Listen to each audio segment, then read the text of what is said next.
Guys example number 55 देखिएगा, laws of motion का बड़ा अच्छा सा एग्जाम्पल है। आपसे कह रहा है कि डिटरमाइन द मैक्सिमम एक्सेलरेशन, आपको मैक्सिमम एक्सेलरेशन निकालना है, वो भी किसका, ट्रेन का। और इस ट्रेन के अंदर आपको एक बात और बता दूं, इस ट्रेन के अंदर एक डब्बा रखा हुआ है, इस ट्रेन के अंदर एक डब्बा रखा हुआ है।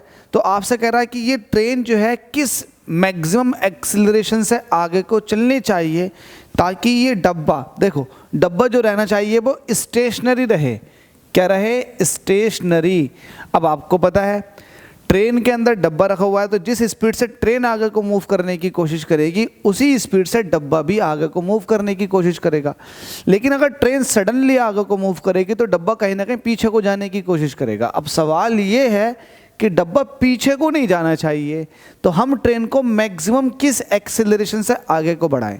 तो आप यहाँ पर ये कहेंगे कि यार जब ट्रेन आगे को मूव कर रही होगी तो उस केस में इस डब्बे पर एक फोर्स लगेगा, that is m a force लगेगा। अब ये एम ए फोर्स जो है ना, ये छोटा होना चाहिए, फ्रिक्शनल फोर्स है। इट मीन्स फ्रिक्शनल फोर्स की वैल्यू ज़्यादा होनी चाहिए। अगर फ्रिक्शनल फोर्स ज़्यादा रहा, देखो फ्रिक्शनल फोर्स जो है वो उसको रोके हुए है, अगर फ्रिक्शनल फोर्स आगे बढ़ने वाले फोर्स से ज़्यादा रहा तो ये डब्बा जो ट्रेन के अंदर रखा हुआ है ये मूव नहीं करेगा।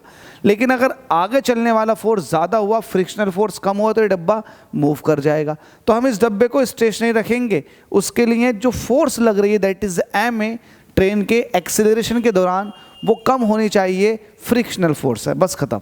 यहाँ पर लिखो सॉल्यूशन, आप कहोगे for stationary of the box, यही है ना, बॉक्स है ना, बॉक्स के स्टेशनरी के लिए। तो जो एम ए फोर्स होगा ये छोटा होना चाहिए फोर्स ऑफ फ्रिक्शन से, छोटा होना चाहिए या इक्वल होना चाहिए। अगर ये इक्वल भी होगा तब भी ये डब्बा मूव नहीं करेगा, मूव करने वाला होगा। तो आप ये कह सकते हैं इक्वल भी हो सकता है और ग्रेटर देन भी हो सकता है फोर्स ऑफ फ्रिक्शन। अच्छा, इसकी वैल्यू क्या होती है फोर्स ऑफ फ्रिक्शन की, जल्दी से बताएं। ये होता है म्यू आर के। तो म्यू आर ये बड़ा भी होगा, बराबर भी हो सकता है, ठीक है। तो मैं इसको इक्वल दिखा दूँ, एम ए के, ठीक है।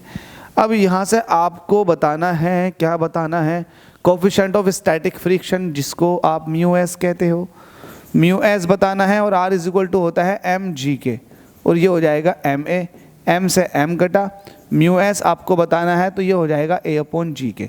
बहुत जगहों पर इस फॉर्मूले को डायरेक्ट भी यूज़ किया जाता है, ठीक है। तो आपसे क्या पूछ रहा है, आपसे ए पूछ रहा है, ठीक है। तो ए इज इक्वल टू हो जाएगा म्यू एस इंटू जी, और म्यू एस की वैल्यू कितनी है, 0. हमसे कह रहा है given that the coefficient of static friction, और दे रखा 0.15, और जी की वैल्यू कितनी यूज़ की है आपने, 10, तो ये आ जाएगा 1.5 मीटर पर सेकेंड स्क्वायर। तो ये इतना छोटा सा क्वेश्चन है, लेकिन ये है कंफ्यूज करता है। अब आप लोगों ने इसको समझ लिया, 1.5 मीटर पर सेकेंड स्क्वायर। तो इसकी कंडीशन बड़ी दमदार है, बस वो आपको जाननी है। अगर वो समझ में आ गई तो फिर क्वेश्चन के अंदर मेरे ख्याल से कुछ नहीं बचता। Thank you.